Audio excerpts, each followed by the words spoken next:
Bem, eu tenho uma notícia boa e uma notícia ruim para vocês.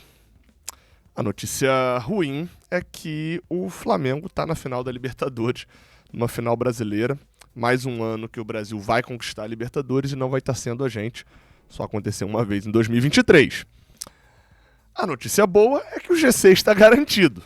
Vamos falar disso, vamos falar do lançamento de campanha do Ademar Arraiz, das possibilidades da Libertadores em relação à nossa classificação para o ano que vem e a importância de voltar para essa Libertadores. Roda a vinheta do Giro de Notícias.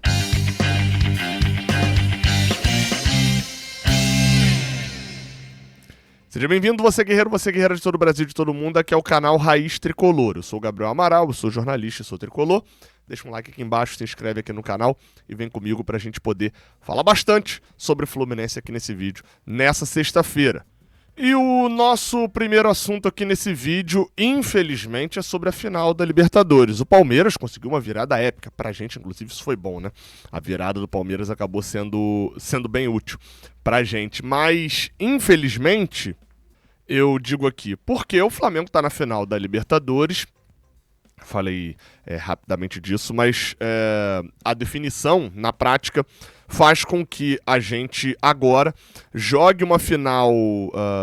A gente não precisa se importar muito com essa final pensando em Brasileirão. A gente vai se importar como rival. Mas pensando em Brasileirão, a gente não precisa se importar muito. Por quê? Flamengo e Palmeiras na final da Libertadores abrem já uma garantia de G5. Matematicamente falando, não é uma garantia porque, por exemplo, o Flamengo pode ser campeão da Libertadores e ficar em sexto, ficar em quinto do Brasileirão. O Palmeiras a mesma coisa, pode acontecer ainda matematicamente, mas a gente sabe que é muito difícil. A diferença hoje, por exemplo, do Bahia para o Flamengo, que seria ali a menor, seria uma diferença de 12 pontos, sendo que o Flamengo ainda tem jogo a menos, então não é uma situação que a gente acha que vai acontecer, que tem alguma hipótese de acontecer. Então, G5 e G7. Qual que é a grande diferença disso? Você não tá, às vezes não se tocou ainda certinho. Cara, basicamente uma vaga a mais de Libertadores pelo Campeonato Brasileiro. Com um campeão brasileiro, inclusive o Brasil vai empatar com a Argentina em números de títulos da Libertadores, vai chegar aí chegou, né, a sua sétima final seguida, sétimo campeão seguido brasileiro, né? Desde 2019 só brasileiros são campeões, inclusive a gente. Aqui, ó, 2023 aqui no cantinho tem aqui, ó. 2023 é a nossa taça. E bem, isso define que, primeiro ponto, uma tranquilidade um pouquinho a mais pra gente garantir a Libertadores do ano que vem. O cálculo neste momento, hoje, por exemplo, se você olhar ali para a oitava posição, que seria o primeiro fora das vagas na Libertadores, o Vasco está com 42 pontos, enquanto a gente tem 47. Óbvio que os cálculos aí no geral, eles estabelecem ali em torno de 60 pontos, 59, 60 pontos para você se garantir no G6. A gente não precisa se garantir no G6, a gente pode se garantir no G7, dá uma margenzinha pra gente. O Vasco tem viés de alta, o Botafogo tem viés de baixa, isso altera claramente o cenário, mas no nosso caso especificamente, a gente precisaria ser ultrapassado pelo Botafogo e pelo Vasco, ou até pelo São Paulo. Tem um confronto direto entre eles nesse domingo, que eu acho que mostra bastante, pode mostrar quem é que vai ser o perseguidor. Mas o meu olhar não está nem tanto só para o G7. Acho que o G7 ele é importante a gente olhar para ele e pensar na possibilidade do Fluminense ir para a Libertadores, jogar a Libertadores. Isso é crucial, inclusive depois eu vou falar sobre isso. Mas o meu olhar passa a ser o G5, que é a vaga direta na fase de grupos da Libertadores 2026. E por que eu estou falando isso? Porque o Bahia está logo ali na frente, completamente acessível. A tabela do Bahia no Campeonato Brasileiro, ela é bem mais fácil do que a nossa, considerando o que falta de Campeonato Brasileiro daqui pra frente. Mas aí, meu amigo, né, quem quer, né, enfrenta o que for. Na pontuação são só 2 pontos de diferença. Esse quinto lugar passa a valer pra caramba. Porque sabendo que Palmeiras, Flamengo e Cruzeiro fizeram uma campanha para poder brigar pelo título e que o Mirassol fez uma campanha extremamente sólida na parte alta da tabela, a gente sabe que seriam os 4 que mereciam ficar no G4 mesmo no campeonato. Acho que ninguém tem dúvida de que, pensando no Brasileirão, esses 4 foram os melhores times. Tá, mas um time vai entrar no bolo deles de que vai direto para a fase de grupos sem ter merecido tanto. E eu venho falando há um bom tempo. Palmeiras, Flamengo e Cruzeiro formam um grupo que agora eu incluo o Mirassol nele, né? São 2 grupos de 2, né? Palmeiras e Flamengo pelo título, Cruzeiro e Mirassol na campanha sólida. Bahia, Fluminense e Botafogo formam outro grupo. É o grupo dos que querem a vaga na Libertadores. Agora os 3 estariam sendo contemplados. Vasco e São Paulo formam hoje um grupo dos que querem perseguir e querem conseguir furar essa bolha, tirar Bahia, Fluminense e Botafogo. O Fluminense precisa só ficar à frente do Bahia para conseguir uma vaga direta. E eu venho batendo nessa tecla aqui há um bom tempo. A diferença é gritante. Estar na pré e estar na Libertadores hoje é uma situação completamente diferente, porque normalmente, dos 2 times brasileiros que vão para pré, um deles é eliminado. Então, meu amigo, eu não quero correr esse risco. Hoje, a gente ainda não tem nenhum time garantido na pré-Libertadores, né? Mas tem alguns times que já estão classificados para a Libertadores e que podem ir para lá. Rosário Central da Argentina, Alianza Lima, Nacional ou Peñarol, um dos 2 é capaz até de ir para a pré-Libertadores. Fora os muitos outros times, inclusive o próprio brasileiro. Fluminense e Botafogo, por exemplo, hoje estariam indo para a pré-Libertadores, né? 6º e 7º. E poderiam se enfrentar. No ano passado, o Botafogo enfrentou o Red Bull Bragantino e na Libertadores histórica deles, eles passaram nos pênaltis. Na pré-Libertadores, quase foram eliminados para um time brasileiro. Então, é uma diferença gritante, tá? Ano passado, o Boca caiu na pré, para o Alianza Lima, por exemplo, que eu acabei de citar. Então, é uma diferença gritante, eu acho que a gente precisa começar a perseguir, é aquele ditado, né? Cabeça nas nuvens, é perseguir essa 5ª colocação para ir direto. Mas cabeça nas nuvens, mas pés no chão, porque não pode, perseguindo esse 5º lugar, ficar em 8º, né?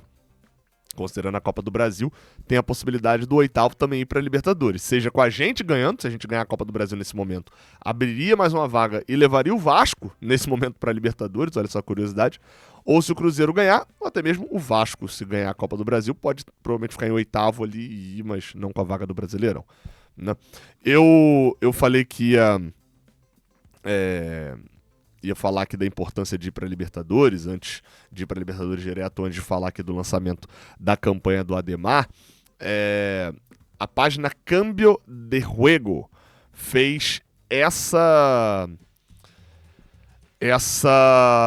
tabela aqui com a classificação dos times no ranking da Copa do Mundo de Clubes de 2029. Não é oficial. A FIFA ainda não divulgou os critérios, eles utilizaram só os critérios da última classificação. Então, assim, a gente não sabe se a FIFA vai utilizar os mesmos critérios de vitórias, etc. A gente não sabe se vão classificar só 2, se vão classificar 4, 6, se vai poder ir mais de país, etc. A gente ainda não sabe de nada. Mas, de qualquer maneira, sabe o que a gente sabe? Que o Fluminense não está nessa lista. O Fluminense não aparece nessa lista, não. Tá? E isso é o que mais me preocupa. É bem provável que esse ranking, pra gente, não valha de nada, porque a FIFA coloque 3, 4 times limite ali pelo mesmo país, e é bem provável que a gente veja o Brasil tendo todos os títulos da Libertadores nesse período. Então, o normal é que só vá para o Mundial de Clubes de 2029, que deve ser disputado inclusive na Arábia Saudita, mas é bem provável que só vá para esse Mundial de Clubes de 2029 brasileiros que forem campeões da Libertadores. Mas, de qualquer maneira, o Fluminense, no ciclo anterior, esteve no topo do ranking. O Fluminense iria, de qualquer maneira, sendo campeão ou indo direto como um dos melhores colocados, que foi bem na Libertadores de 21, na de 23 e na de 24. Na de 22, sabe o que aconteceu? Foi o único desses anos que a gente jogou a pré-Libertadores. Então, me incomoda demais ir para a pré-Libertadores. É melhor do que não ir, mas ir para a pré-Libertadores me incomoda bastante.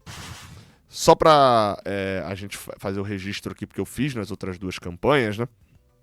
Cobrindo ainda a política do Fluminense. O Fluminense deve ter as suas eleições feitas no sábado, dia 29 de novembro, tá? O Fluminense terá ali, o pleito tem que ser na segunda quinzena de novembro, poderia ser no dia 22 ou no dia 29, habitualmente se utiliza o sábado para fazer a eleição. O Fluminense ainda sem a definição da CBF sobre os jogos que o Fluminense vai ter, deixou para o dia 29, provavelmente deve ser essa data a ser oficializada em breve, solicitando a CBF que Fluminense e São Paulo seja feito no domingo, né? Já que é o jogo desse final de semana. Curiosamente, no final de semana anterior, tem um Fla-Flu, ali no dia 22 ou 23, e poderia acontecer da eleição acabar sendo num dia de Fla-Flu ou na véspera de um Fla-Flu. Pelo visto, a atual gestão do Conselho Deliberativo não preferiu essa data. Preferiu a do dia 29, vai ter mais tempo, inclusive, para a galera poder fazer campanha. Uma curiosidade negativa: a eleição do Fluminense, provavelmente se mantendo ali essa decisão pelo dia 29, vai ser no dia da final da Libertadores entre Flamengo e Palmeiras. Enfim.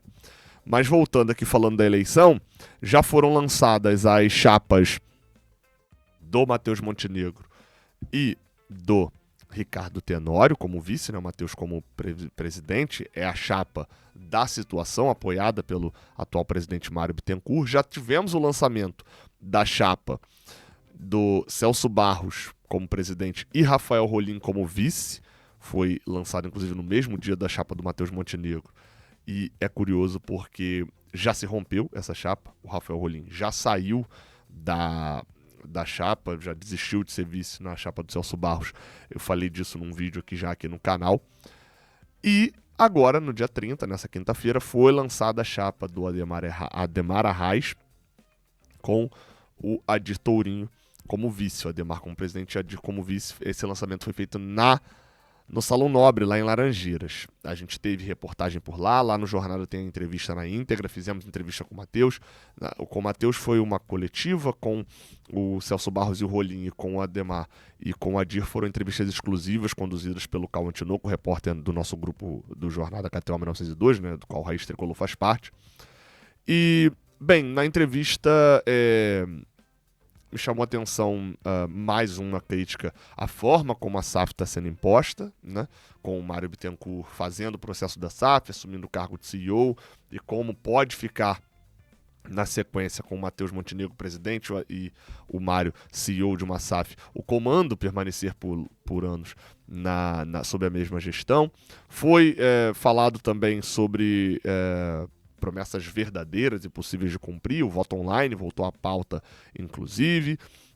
Enfim, há muitas críticas à atual gestão, mas também propostas foram faladas pelos dois. Vale a pena você conferir a entrevista de 10 minutos que a gente fez lá no Jornada. Minha análise, tá? A candidatura do Ademar tomou uma tração maior do que eu esperava. O Ricardo Mazella, que era um dos candidatos, estava pedindo assinaturas, etc., para lançar a candidatura, desistiu, esteve no lançamento da chapa do Ademar e declarou apoio ao Ademar Arraes. Então, é uma peça daquele tabuleiro que a gente falava, de que as 4 candidaturas de oposição teriam muita dificuldade para conseguir 800 assinaturas, né, porque precisa de 200 assinaturas para poder lançar a chapa. Já começa a se mover esse tabuleiro. O Ricardo Mazella já fazendo esse apoio ao Ademar.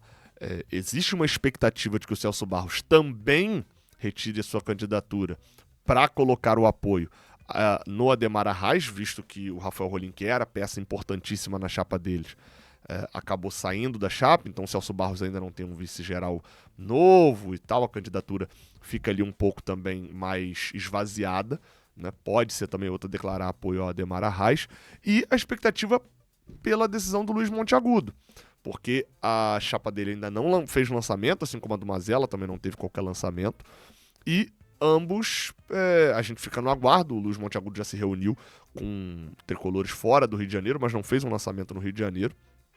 Se ele vai apoiar também o Ademar numa chapa contra a atual situação, ou se vai tentar lançar a sua chapa própria. O que me chamou a atenção foi a quantidade de gente.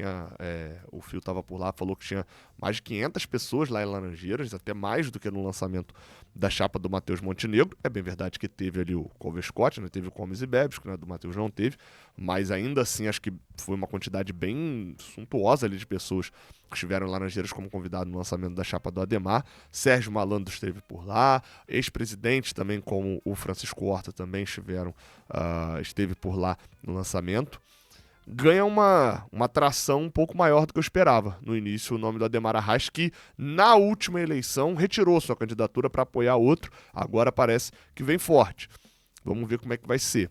No caso aqui nosso, do Raiz Tricolor, eu estou fazendo a cobertura inteira como um grupo jornada. A gente já entrevistou o Celso Barros e o Rafael Rolim. Vamos entrevistar, possivelmente os dois na semana que vem, estamos alinhando ali a questão de datas, o Matheus Montenegro, e caso os vices queiram estar presentes, estão convidados também, né? O Matheus Montenegro e o Tenório, o Ademar e o Adir, né? Mas se quiser ir só o presidente também, não é uma questão que inviabiliza. Vamos entrevistar lá no Jornada KTO 1902, e a regra que a gente estabeleceu fez um evento de lançamento, a gente faz a cobertura do evento e lá marca a entrevista, para também a gente não ficar entrevistando o candidato que depois vai tirar a candidatura, né? A gente quer entrevistar aqueles que querem verdadeiramente ser presidente do Fluminense. Então, enfim, o tabuleiro está se movendo, tá? Só pra gente fechar, vai ser necessário mais uma vez, né? Desde 2010, pelo menos, ali, a primeira vez que eu me lembro da utilização dessa gloriosa união, tá aí, tá? Vamos mais um ano de União Flumeiras. Em 2010 a gente ajudou, em 2000 eles nos ajudaram, na verdade, em 2010, né?